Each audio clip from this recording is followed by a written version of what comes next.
I know I shouldn't be shocked, but I am, and I have to share it with you because if I don't, I'm going to blurt it out in another video and we're not going to be able to talk about it in-depthly like I want to. So, this economy is crazy in 2025, and if you are a working class person, you're having a tough time. You're having a tough time. There are so many people with part-time jobs and so many people that don't have a job right now. They're getting laid off. They're finding that their position is getting cut altogether. Things have grown very fast in this new world that we live in, and it's gotten out of control. It's gotten out of control.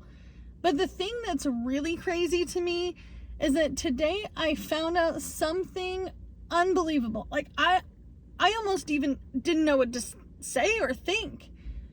When someone told me this was all over the internet, I was like, no, it can't be. And everyone talks about having $1,000 for an emergency. That should be an emergency fund. That's a starter emergency fund. Truthfully, I know that none of my emergencies in the last year have been even close to $1,000. They have been so much more that it's absolutely crazy. If you need a set of tires, this 2005 Subaru Legacy Outback, the tires for this sucker are $1,400 for a whole set, and that's with a discount. That's with a discount. And not only am I talking about tires, if you had to go buy a fridge right now, if you had to go buy a brand new fridge, that thing's going to be at least $1,200 for those standard white fridges.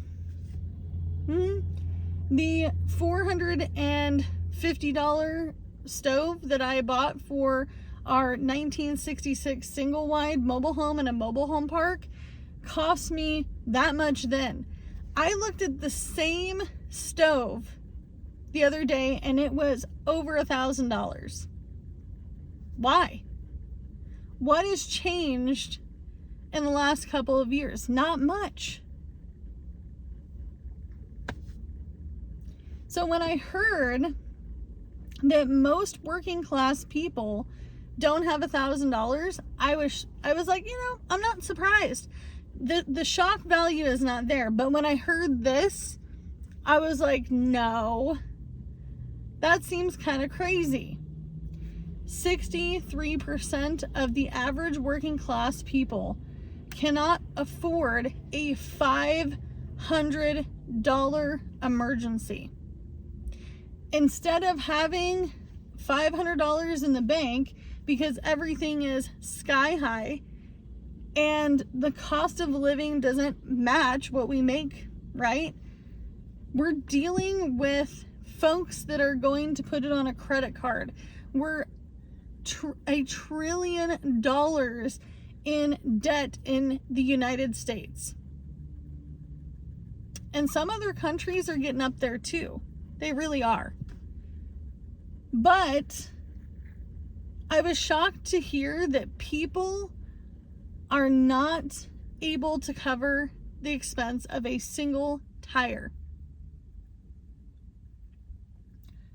And all these people that are working part-time, they now say that they're working 2 to 2.5 jobs just to make a full-time income at a lower wage, much lower wage, because we're not getting paid what we used to during the pandemic. The pandemic, people were like scrounging for anybody that they could, and they were paying more money to folks that would legitimately be out working.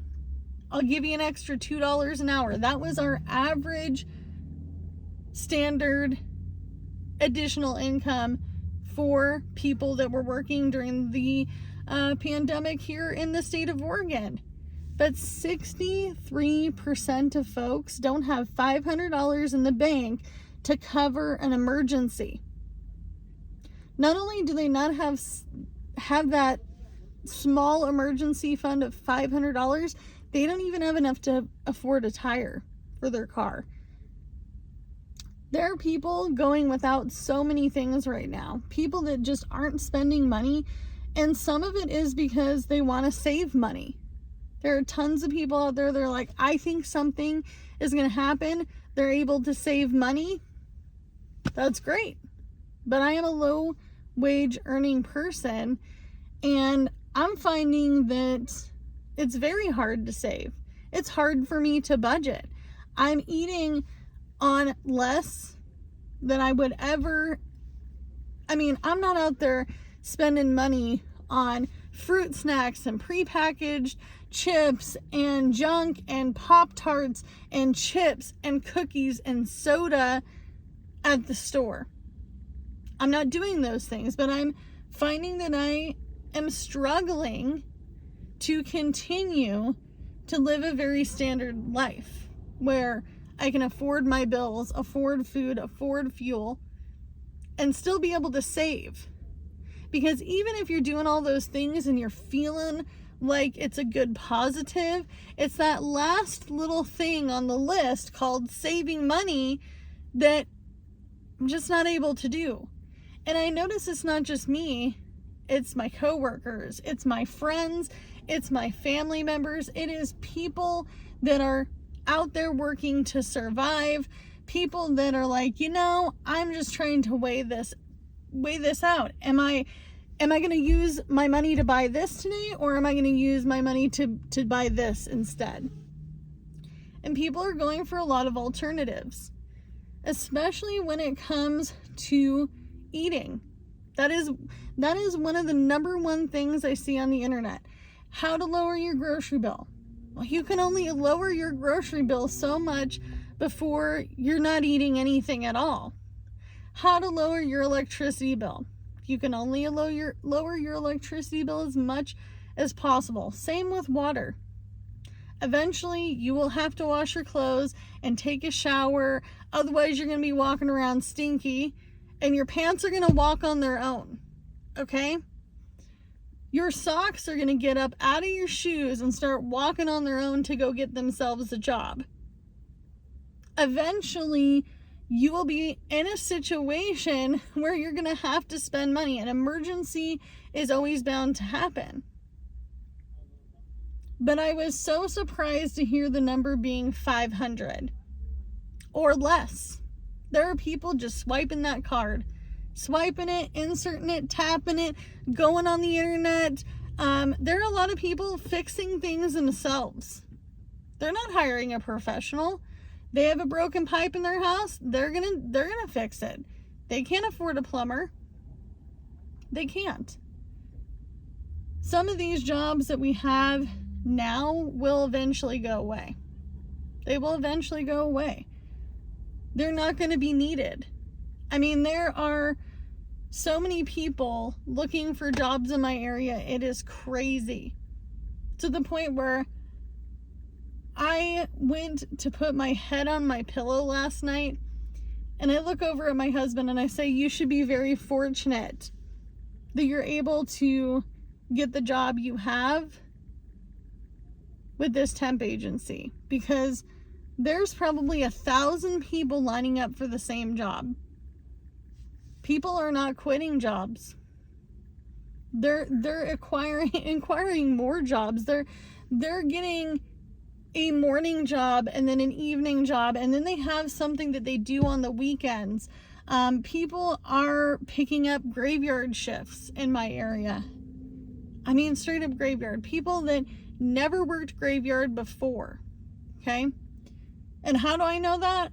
My work lost a graveyard person. We're open 24/7. And I had a lady come in who was like, hey, I'm just a desperate mom, and I just need a job. How many hours would that position be? I mean, someone you would never think would ever come in to look for a graveyard job. It's crazy. This world is crazy, but 63% of the working class cannot afford a $500 emergency. Most people are putting it on credit. They're putting it on credit. There are people getting more credit cards because their other credit cards are maxed out. They're applying for every type of line of credit out there. Personal loans are through the roof right now. HELOC loans to fix up your home, they're through the roof right now. It's crazy. The amount of folks that have told me, oh, I recently got a HELOC and now I'm going to go and put a new roof on my house. That's what I'm doing this summer. Because I work in customer service. I'm curious. I'm doing that self-funded independent research on what you guys do in your everyday life and how you spend your money. It's curious to me. I'm like a raccoon in the trash when I hear people say what they're doing with their finances. It's crazy.